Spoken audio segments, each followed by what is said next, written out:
26થી 28માં રાજ્યના ઘણા ભાગોમાં ભારેથી અતિભારે વરસાદ થવાની શક્યતા રહેશે. મધ્યપ્રદેશમાં પણ ભારે વરસાદ થશે, જેના લીધે લગભગ નર્મદાના સાવ વિસ્તારમાં વરસાદ થતાં નર્મદા બે કાંઠે થવાની શક્યતા રહેશે. નર્મદા બંધના દરવાજા ખોલવાની સ્થિતિ આવીને ઊભી રહેશે. પરંતુ ઉલ્લેખનીય છે કે ધરોઈમાં પણ પાણી આવશે. સાબરમતી નદી પણ બે કાંઠે વહેવાની શક્યતા રહેશે. આ ઉપરાંત તાપી નદીનું જળસ્તર પણ વધશે.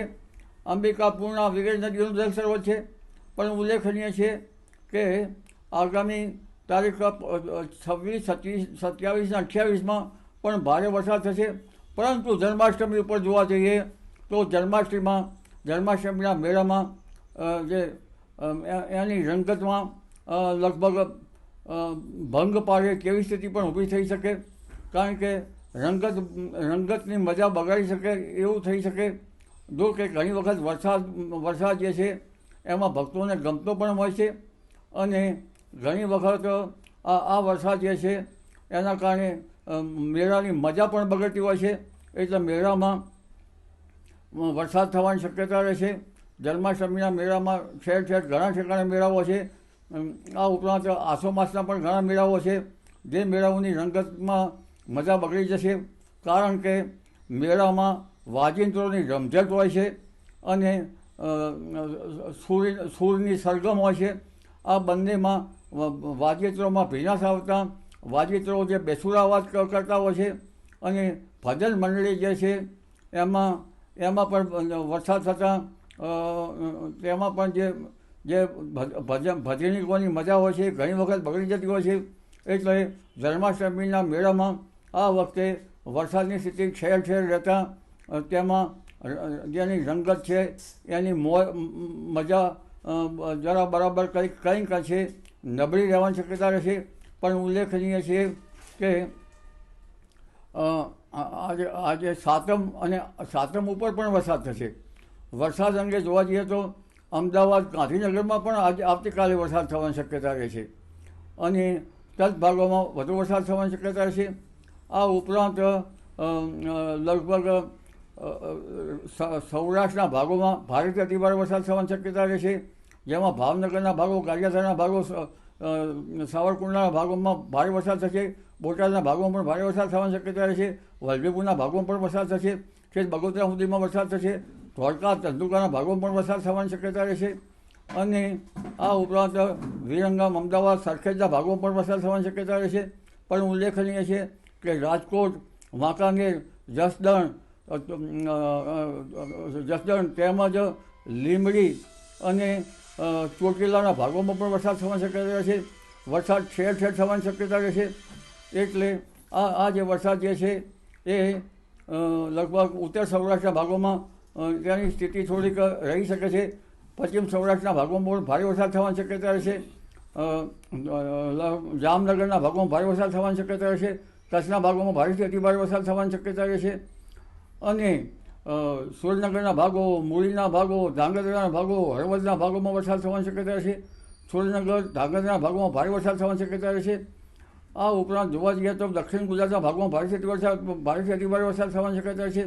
ત્યાં કંઈક 8 થી 10 ઇંચ જેવો વરસાદ થવાની શક્યતા રહેશે. સૌરાષ્ટ્રના ભિન્ન ભાગોમાં પણ 2 ઇંચ, 4 ઇંચ કે 6 ઇંચ જેવો વરસાદ થવાની શક્યતા રહેશે. ઉત્તર સૌરાષ્ટ્રના ભાગોમાં 4 થી 6 ઇંચ જેવો કેટલાક ભાગોમાં વરસાદ થવાની શક્યતા રહેશે. પણ ઉલ્લેખનીય છે કે મધ્ય ગુજરાતના ભાગોમાં ભારેથી અતિભારે વરસાદ થવાની શક્યતા રહેશે. વડોદરા, બોડેલી, નસવાડી, પાદરા આ ભાગોમાં વરસાદ થવાની શક્યતા રહેશે. આણંદ, નડિયાદ વગેરે ભાગોમાં વરસાદ થવાની શક્યતા રહેશે. આ વરસાદનું વહનના કારણે મધ્ય ગુજરાતના કેટલાક ભાગોમાં 6 થી 8 ઇંચ જેવો વરસાદ થવાની શક્યતા રહેશે.